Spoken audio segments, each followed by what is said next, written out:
Both of these can take an hour out of your day, but only one leaves me feeling better afterwards. Here are 5 ways the Switch 2 changed my relationship with gaming, and surprisingly my phone too. And why I think that's exactly what a lot of us need. For years I thought gaming was the unhealthy hobby, so I spent way more time on this instead. But somewhere along the way I realized I was avoiding the wrong thing. As a kid I loved getting lost in fantasy worlds. It's one of the best memories I have. The imagination, the creativity, and the stories behind the games I was playing was a real lifeline for me. And somehow I let adulting turn everything into serious mode. Who, me?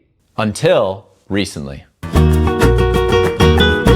Starting with the obvious, the form factor. It is beautiful. It's small, it's portable. You can pick this thing up anywhere and just enjoy 20 minutes of gaming. It's low commitment, frictionless. There's also something special about handheld consoles. It could just be me, but it brings back the nostalgic days of playing Game Boy. You no longer need expensive monitors, a desk, and a fancy chair.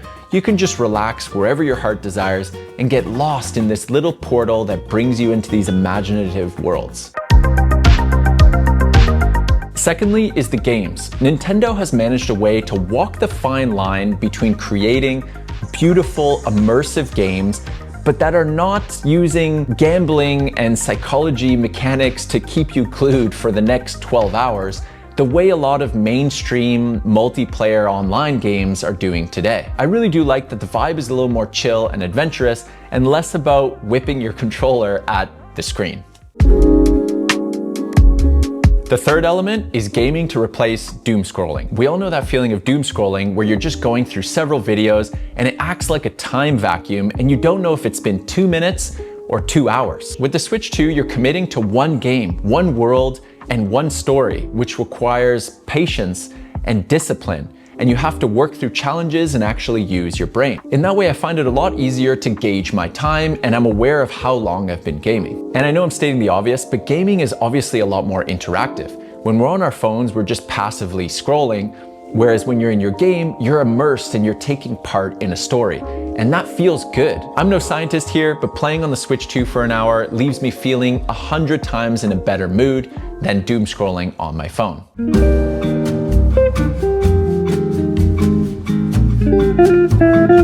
The fourth element is creative inspiration. Being immersed in fantasy or sci-fi worlds often gives me creative inspiration for drawing or writing stories, or even incorporating gaming elements into my video making. The sheer amount of art and imagination used behind games really inspires me to be a creative myself. And that's honestly one of my favorite parts of gaming. For as long as I've been into playing video games, I remember it always bring out this creative side of me, that I wanted to invent fantasy worlds and draw my own characters.